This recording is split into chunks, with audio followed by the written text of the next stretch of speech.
almost don't want to speak after that. So beautiful. But speak we will. And we have a guy. It's not the real Pat Kenny. I'm sorry. For those who love Pat Kenny. But it's an even better Pat Kenny. Pat Kenny from the Toastmasters. And Pat is going to give you a little spiel on the king of the movies.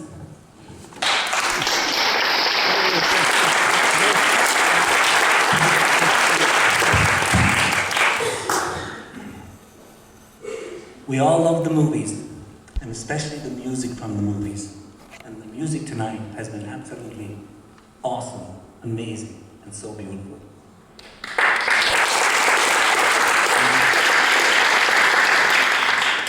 But here's a story about the movies.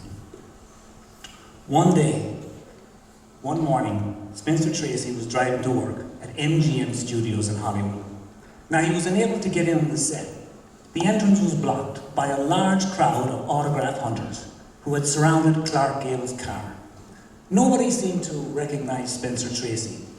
Being somewhat annoyed, yet trying to show good humor, he stood up in his convertible and shouted, "Long live the king." And now he said, "For God's sake, let's get inside and get to work."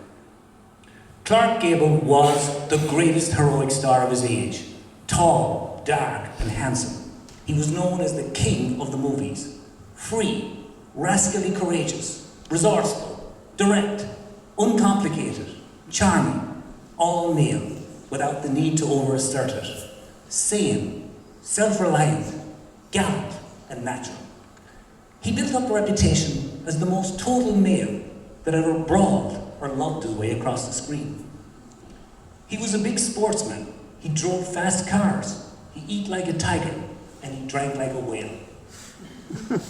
He was at home everywhere.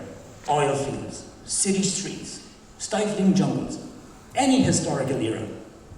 When he first went to Hollywood, he was automatically overlooked because of his size, ruggedness, and big ears. Being disillusioned, he shifted back to the stage, where there he fine-tuned and learned his craft. Now, the new crowd of stage actors that were working their way up, they were much different to the silent screen idols.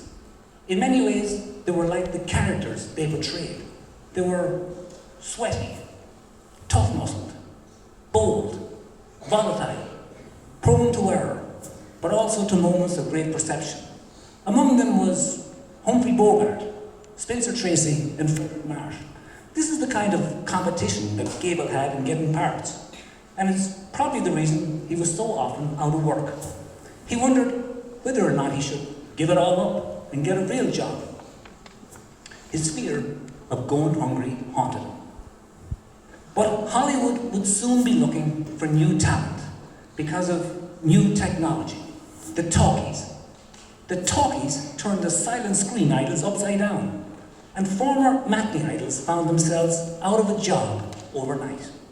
Stage experience became a must as the sound pictures began to draw on the theatre for fresh faces with strong voices to replace the discards of a bygone era. Gable eventually got a breakthrough and was signed by MGM. And from the first moment he walked across the set, the Hollywood press announced, "A star is in the making." Gable developed the first of his super rogue devil-may-care characters that he's become famous for. Howard Strickland, a brilliant publicity director, had the idea of featuring a new kind of leading man, one who would woo his women with his fists and his cynicism.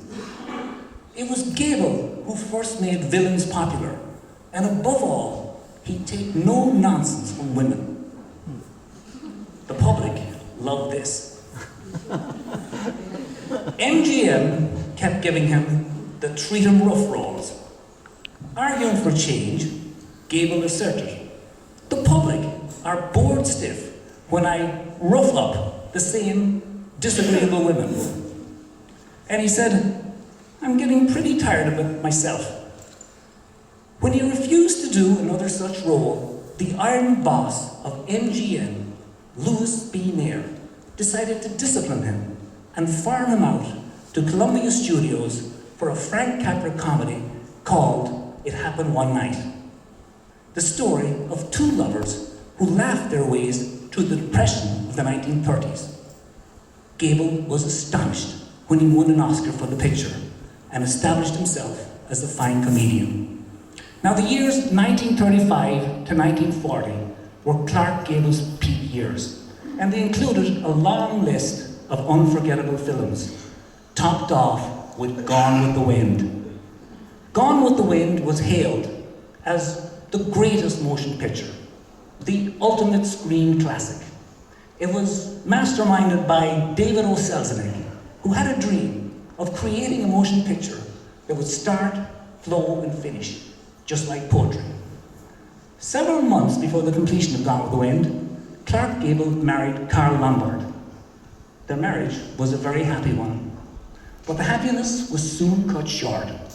Shortly after the attack on Pearl Harbor, during the first war bond selling tour, Carl's plane was returning to Hollywood when it crashed into the side of a mountain just outside Los Angeles. The flames from the wreckage could be seen 50 miles away. There were no survivors. Clark Gable was devastated with the news. Soon, he would announce that he would join the Army Air Corps. On the day he enlisted, he declared, "I don't want to make speeches. I don't want to sell war bonds. I don't want to entertain. I just want to be a gunner on a bomber and sent where the going is tough." Gable flew on 5 bombing missions over Germany, and when the head of the German Air Command, Hermann Goering, heard that Gable was in Europe, he added him to the preferred list of Americans he wanted dead or alive. Gable, especially, he wanted alive, as he was also, believe it or not, Adolf Hitler's favorite American actor. When the fighting was over, he returned to a hero's welcome. And Alistair McIntyre, who had enlisted at the same time, said, "Gable did his job all right. The army didn't give him a damn thing." Now, the glory days of the 30s carried the king through a new series of MGM films, but his old good humor, enthusiasm, and zest was gone, and this was probably due to the death of Carl Lombard and of his father. He did go on to make many more memorable films, including Magambo with Grace Kelly and Run Silent, Run Deep, along with Burt Lancaster. In 1954, Clark Gable was the most expensive freelance actor in history. MGM, the studio he once had a difficulty getting a job with, could no longer afford him. And the studios were now in decline themselves too because of the rise of another technology, television. He had remarried. And when he found out that his wife, Kay, was pregnant, he would go around to everyone and say, "It's going to be a boy, you know." It was a son that he never was to see. 3 days after the completion of the filming of The Misfits, Clark Gable suffered a heart attack. On the 16th of November 1960, he died. There was more genuine regret with the death of Clark Gable than of any other actor in the history of Hollywood. Nobody then had ever come close to the cumulative glamour and excitement of the life of the king. Marilyn Monroe said, when she heard Clark Gable died, she went to bed for 3 full weeks and cried all the time. John Huston said he wasn't a man, he was an institution. David O. Selznick, producer of Gone with the Wind, said, he did not know of any other actor who could have played the role of Red Butler as well as he did. He had that God-given gift, a theatrical personality, the ability to communicate and connect with the audience. And the public caught it the first time he walked across the screen. Everywhere he went, people turned around just to look at Clark Gable, king of the movies. Now Helen has asked me to close on a certain line. Clark Gable was also the very first actor ever to bring cursing to the movies. And in the closing scene of Gone with the Wind,